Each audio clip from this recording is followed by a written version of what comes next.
మాట్లాడతా అంటాడు. పృథ్వీ వచ్చి సైలెంట్ అయిపోతాడు. అభయ్ ఇంతవరకు ఏం గొడవలు పెట్టుకోకుండా అందరితో మంచిగా ఉన్నాడు. అతని పాయింట్ అయితే అక్కడ కరెక్ట్‌గా ఉందని నా ఒపీనియన్.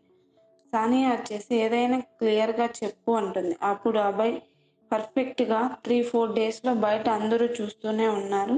ఎవరు ఫేకో, ఎవరు జెన్యూన్‌గా ఆడుతున్నారో, ఎవరు ఎలాంటి వారో నేను చెప్పాల్సిన అవసరం లేదు అంటాడు.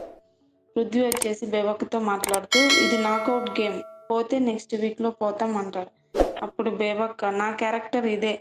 ఇవాళ నేను 'బిగ్ బాస్' అనే షోలోకి వచ్చా అంటుంది. ప్రేరణ వచ్చేసి మణికంఠను, సీతను నామినేట్ చేస్తుంది. ప్రేరణ మాట్లాడుతూ చిన్న విషయానికి వాళ్ళందరికీ అనిపించింది నీకెందుకు హర్ట్ అయింది అంటది. అప్పుడు సీత నా ఇష్టం అది వాళ్ళు హర్ట్ అవ్వకపోతే నాకేం సంబంధం అన్నట్టు మాట్లాడుతది.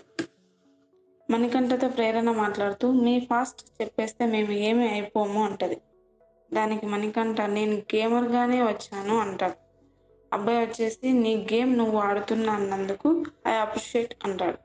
నిఖిల్ వచ్చేసి సానియాతో in the judge someone on the national TV make sure you use words properly అంటాడు. అప్పుడు సానియా వచ్చేసి who the hell are you shouting me అంటది. తర్వాత మణికంఠ అరవకు నాకు అంటాడు. పృథ్వీ వచ్చేసి అరుస్తా you are a playing sympathy card you are unfit to be in the house you are a negative person అంటాడు.